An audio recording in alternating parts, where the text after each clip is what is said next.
take it away. All right. So got Siena and St. John's on tap for the weekend. What are you guys looking forward to accomplish in these last non-conference matches? Yeah, obviously the last two non-conference matches before going on the road and start conference play. So we're really looking forward to these two matches. Siena has a new coaching staff, so it's going to be a little bit of a surprise package, I think. But based on last season, I think we're prepared for them.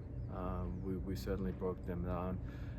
And St. John's, I mean, they were ranked 16 in the RPI last season, had a really good season last year.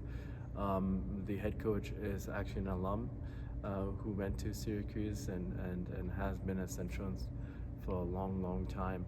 A little fun fact, when I was a student, my freshman year at St. John's, I was actually a practice player for them. So it's kind of cool to see her back here at Syracuse and welcome her back. But obviously they're a good team with a lot of really good players. They haven't put it together quite yet. However, we anticipate them to be a really good competition for us. How do you think that will prepare you for the following week when you finally have to go on the road and take on a team like Louisville? Yeah, I think all non-conference opponents, that we have scheduled, we wanted to make sure they prepare us for conference play. And I think we also have to keep in mind when we start conference play, we're not going to be a finished product, right? We still have 20 matches to go once we finish non-conference. Obviously, we want to be prepared as much as we can when we face Notre Dame in our first conference match. However, we also know that we're going to keep working on improving from match to match, even within our conference play. Now you maybe had a few days to sort of reflect on the weekend. What positives can you take from this weekend with Colgate? Yeah, I think there were a lot of positives. I mean, both matches were very close matches. There were, I believe, 4 sets or so that were decided within 3 points or less, right? I thought it was a really good experience for our team to compete at a pretty high level against a team that went to the NCAA, I believe, 4 years, the last 4 years at least. So there were a lot of positives. I thought the adjustments we made from first match to the second really was positive.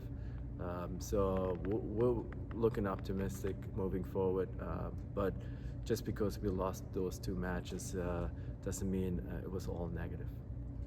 So you guys have a bit of a bigger stretch between games. Like you had back-to-back games this past weekend. Now you maybe have time more to practice. Is there anything you've sort of emphasized that maybe didn't go too well in the Colgate weekend?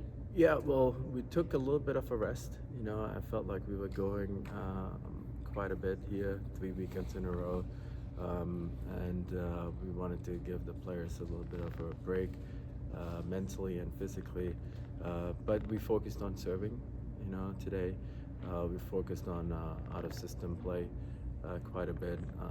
So those are some of the things we're going to focus on preparing for these 2 matches.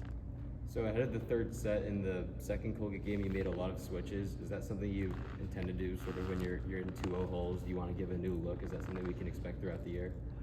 It depends, right? It depends on the matchup. It depends on the situation.